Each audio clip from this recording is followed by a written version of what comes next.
everybody. Thank you very much, everybody. Welcome to one. I'll invite online TV broadcast to kick off the interviews, please, and then the rest with an embargoed section for written media. So there's microphones there. If you please, gentlemen. What are these microphones for? Andy, you've gone with a very strong side. Can you explain your thinking behind your selection?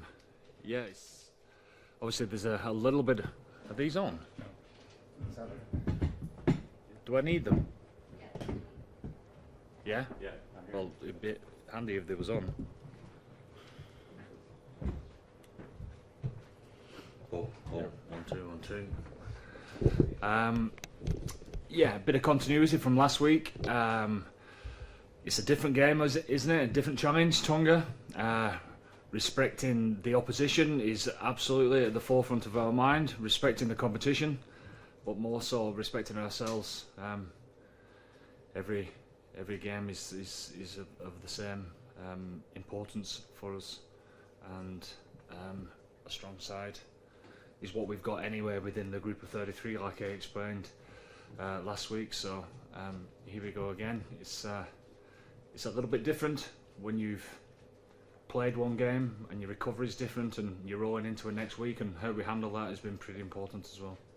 Did you have to do much convincing, or was he okay to let you go down and Like, I don't have any say in selection. He does. He picks a side, actually.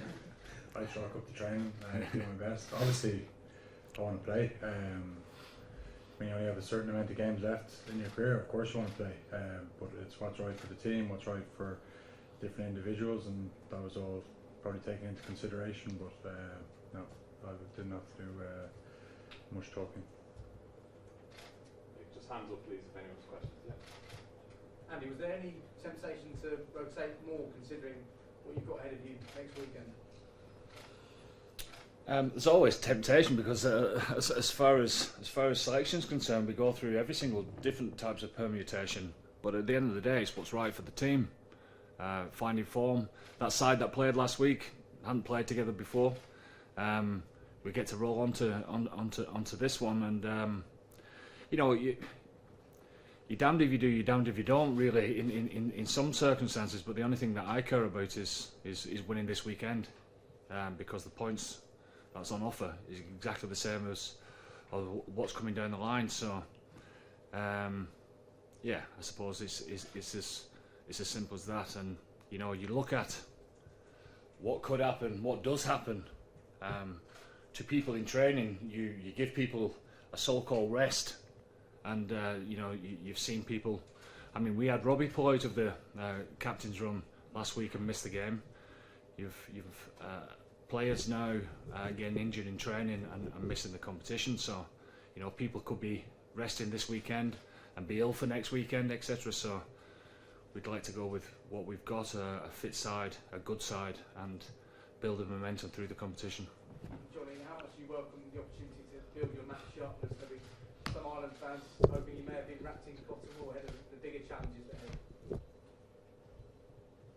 Yeah, I'm not really sure where this. Like Tonga are a very good team, and they've got some very, very good players. They've had massive boosts with their selection, with the players that have come back to play for them. So some of the questions, I suppose, aren't really reflecting the way we're preparing and the way we're talking within camp. So yeah, we're expecting a very tough game against top class opposition with very good coaches. So it's going to be a tough game. It's Michael, then Keane. And you obviously very strong selection. Did what happened 4 years ago in Japan in the second group game, was that brought No. up at all this week? No. Referenced? Never.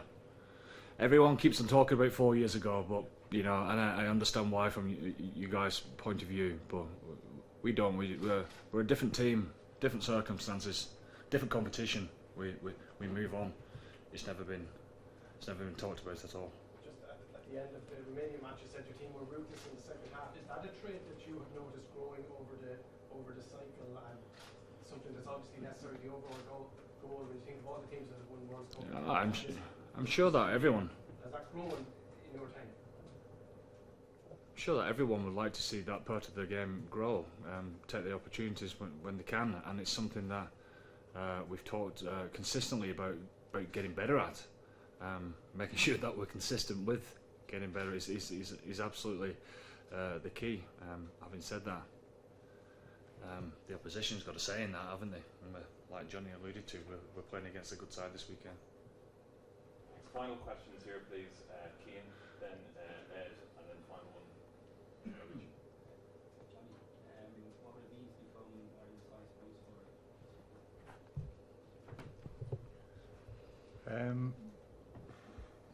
I don't know, like it's not something that comes into my head too often. Obviously, unaware of how close, like last weekend after the game, it wasn't until I came into the press conference, and now obviously get reminded again. So, look, it would be a very special moment individually, but like no one else would really care. Like, you know what I mean? Like none of my teammates are. I won't be making decisions based off the back of it. I want to win the game. I want to progress further in the competition, and that's the only thing that is going through my head at the moment. Andy, how difficult are Tonga to analyse, given the fact they don't play many Tier 1 nations and they've had such an influx of players from overseas? Well, we know the coaches and how they like to plan. We've watched every single game that they've played over the summer, and there's been plenty of them.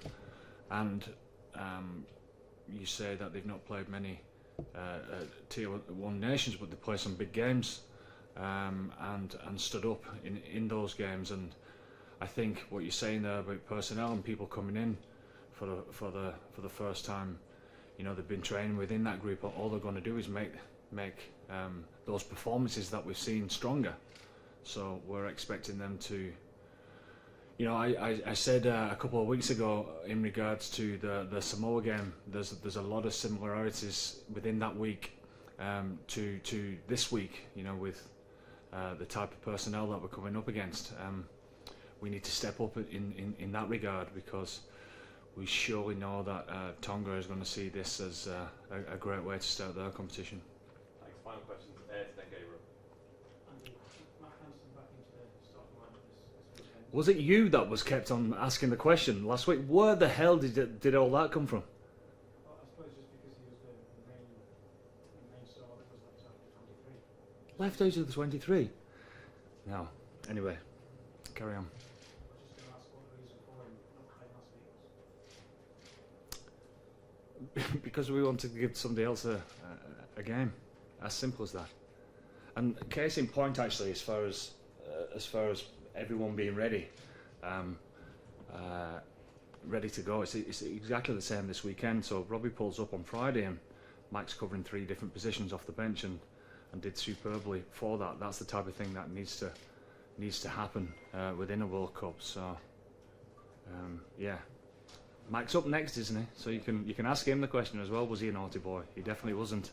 Sorry, I'm under pressure from conscious Gabriel in this section as well. Gabriel, if you just final question. Andy, is the strength of the team, just before we change, is also an endorsement of how well your preparations go? Do you see a real physical strength and value in your preparations? Well, we definitely do, and you definitely hope so, wouldn't you? In regards to us being together for such a long time, we're fit, we're determined, and we've been on point as far as our attitude this week, and it needs to be that, because we need to take a step forward. Yeah, the squad at this moment in time is in great form, in great spirits. Tonga will have something to say about that. Thank you. The rest